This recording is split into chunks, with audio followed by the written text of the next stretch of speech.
আজকের ভিডিওটি আমি মূলত তাদের জন্য বানাচ্ছি যারা এই বছর কোনো না কোনো ইন্টারভিউ দিতে যাচ্ছ। চাকরি পরীক্ষার প্রস্তুতির জন্য ইন্টারভিউ বা সাক্ষাৎকার একটা গুরুত্বপূর্ণ বিষয়। এখন আর ইন্টারভিউ বাই দ্য ওয়ে বলা হয় না, এখন এটিকে পার্সোনালিটি টেস্ট বলা হয়। এখানে কয়েকটি গুরুত্বপূর্ণ প্রশ্ন রয়েছে, যে প্রশ্নগুলো পরীক্ষার দৃষ্টিকোণ থেকে আলোচনা করা দরকার। দেখো, ইন্টারভিউ বা পার্সোনাল টেস্ট এমন একটি বিষয় যেখানে কিন্তু তোমার বিষয়ের উপর খুব একটা প্রশ্ন করা হবে না, বরং তুমি ব্যক্তি হিসাবে কেমন সেই বিষয়টিকে বেশি করে যাচাই করা হবে। সেই জন্যই নাম দেওয়া হয়েছে পার্সোনালিটি টেস্ট।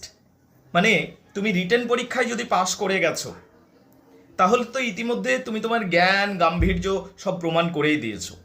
তাই বিশেষ করে ওই রিটেনের বিষয়ে কিছু প্রশ্ন আসবে না সেরকমভাবে, এলেও খুব সারফেস লেভেলের বেসিক প্রশ্ন আসবে। যেমন তোমার যে সাবজেক্টের, ধরো তুমি ইংরাজি অনার্স করেছো, এবারে ইংরাজি অনার্সের এমন কিছু প্রশ্ন আছে যেগুলো না জানলেই নয়, মানে জানা দরকার স্বাভাবিকভাবে, সেই রকম কিছু প্রশ্ন হয়তো জিজ্ঞেস করতে পারে। আদারওয়াইজ তোমার ব্যক্তিত্বের উপর সমস্ত প্রশ্নগুলো হবে। প্রশ্নগুলো কীরকম হবে সেগুলো আলোচনা করব, কয়েকটা নিয়ম আলোচনা করে দেব যাতে সুবিধা হয়। প্রথম প্রশ্ন, যে আমি কি পোশাক পরে যাব।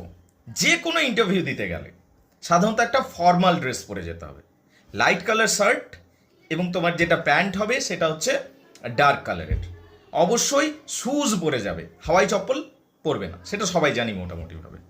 2 নম্বর, যখন আমরা ইন্টারভিউ রুমে ঢুকছি সেখানে কিন্তু সবসময় অনুমতি নিয়ে ঢুকবো।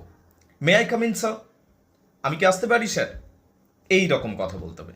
এসে নিয়ে গুড মর্নিং বলো, কারণ সকালবেলা 12টার আগে পর্যন্ত গুড মর্নিং হয়, যদি 12টা পেরিয়ে গেছে গুড আফটারনুন স্যার, এইভাবে বলো। এবার গিয়ে পর ওখানে যে চেয়ারগুলো রয়েছে ওখানে বসে দিও না।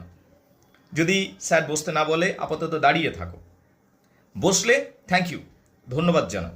স্যার যদি বলছেন বসো বসো, তখন তুমি বসবে। এরপর একটা বিষয় লক্ষ্য করার বিষয়, সামনে একটা নিশ্চয় টেবিল থাকবে, সেই টেবিলটা কিন্তু খেয়াল রাখবে। এই টেবিলটা কিন্তু ইন্টারভিউ যিনি নিচ্ছেন ওনার টেবিল। এই টেবিলে গিয়ে পর এইভাবে হাত রেখে দিও না, বা সেখানে নিজের বই খাতাগুলো রেখে দিও না, ফাইলটা রেখে দিও না। তুমি তোমার ফাইল তোমার কোলে রাখবে, বুঝতে পারলে? এই যে বেসিক জিনিসগুলো, এইগুলো তোমাকে মেনটেন করতেই হবে। যখন তুমি কথা বলবে চোখে চোখ রেখে কথা বলো, তোমার কথার মধ্যে ভদ্রতা থাকবে, এই বিষয়গুলো। যারা ইংরাজি ব্যাকগ্রাউন্ড থেকে আসছো এবং অন্যান্য ব্যাকগ্রাউন্ডের ক্ষেত্রেও কথাটা প্রযোজ্য, তবে যারা ইংরাজি ব্যাকগ্রাউন্ড থেকে আসছো তাদের জন্য কথাটা বেশি প্রযোজ্য, যে তোমার ক্ষেত্রে হয়তো ইন্টারভিউটা পুরোটাই ইংরাজিতে হতে পারে।